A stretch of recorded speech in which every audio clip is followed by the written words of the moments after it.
طارق السيد بيخرس ايهاب الخطيب على الهوا، تعال اسمع كده. استنى تعالى كمان قول لي بس اللي انت قلته تاني قول لي الزمالك ثواني لحد 2005 قول لي بقى. ها حاصل على 5 دوري ابطال افريقيا. ايوه الاهلي 3 حلو. سوبر إيه تاني؟ افريقي. الاهلي الزمالك حاصل على 3 سوبر. ايوه والاهلي 1. حلو ماشي.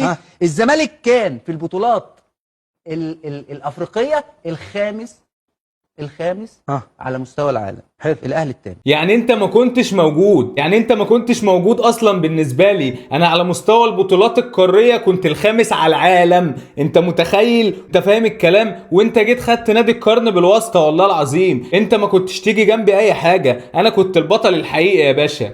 امال ازاي الاهلي خد نادي القرن؟ انت بتقول لي انا؟ عارفين خدها ازاي؟ انت بتقول لي انا؟ انت بتسالنا انت بتقول لي انا؟ هو معروف ما خدها ازاي. يعني ما الكلام واضح. خدها ازاي يا عم؟ اتعمل. طبعا كلنا عارفين خدها ازاي يا جدعان. مصطفى مراد فهمي في الاتحاد الافريقي والدنيا بتمشي يعني. اتعملت ايه يا بابا؟ اتعملت ايه؟ يعني انت بتتكلم على 2005 مش 2000 كمان.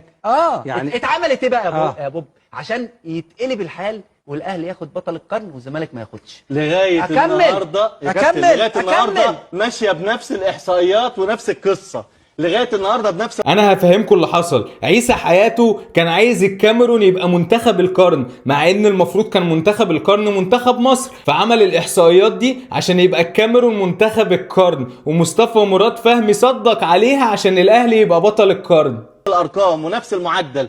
ولما اتعملت والنقاط، لا خد بالك بقى، لما اتعملت الشروط يا كابتن اكرامي اللي هم بيعترضوا عليها دلوقتي، كان الزمالك هو وقتها تنطبق عليه. انا اقول لك على حاجه، هو ما مين كملش هو الزمالك. مين اكتر منتخب كابتن اكرامي؟ مبني على باطل فهو باطل. مين اكتر؟ هو ليه يا جماعه الزمالك ساعتها ما اعترضش؟ الزمالك لسه مين قال لك ما اعترضش؟ اسمعك بس ليه ساعتها يا كابتن الزمالك لا اعترض ولا الحاجه. والدكتور مين اللي ما اعترضش؟ ده احنا هو عدى على الكلام بقاله بتاع 26 سنه وعمالين نعترض. احنا ما بنعملش حاجه غير ان احنا بنعترض. كمال درويش والنادي المحترم راح قدم مباركه للنادي الاهلي. ما اعترضناش. انا عايز اسال الكابتن اكرامي بمناسبه الكلام ده في الحته دي، معلش كابتن اكرامي مقدمين مباركه رسميه للنادي الاهلي يا طب كابتن. اسمعوا بعض. ودي حاجه كابتن كويسة، ما أنا بقول اكرامي، له منتخب مصر اكتر في البطولات ولا منتخب الكاميرون؟ مصر. صح؟ مين يستحق منتخب القرن؟ مصر طبعا. ما خدوش ليه؟ خدوا كاميرون. ما خدوش ليه؟ عارف ليه؟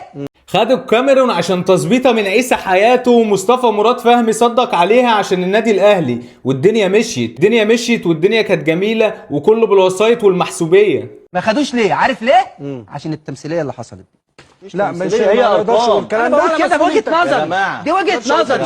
ده وجهه نظري ما عنديش اختلاف فيها ومحدش خالفني فيها. يا كابتن مهيب عشان التمثيليه اللي حصلت محدش يجادلني فيها، دي الحقيقه يا جدعان. ما اصل دي حقيقه واحنا بنعترض من ساعتها، وجاي تقول لي ما اعترضتش ليه؟ انت مشكلتك في اعتراضي ولا مشكلتك في الحقيقه؟ ما انا عايز افهم برضو. ما احنا محتاجين حد يطلع يفهمنا يا جدعان. الزمالك بطل نادي القرن غصب عن اي حد.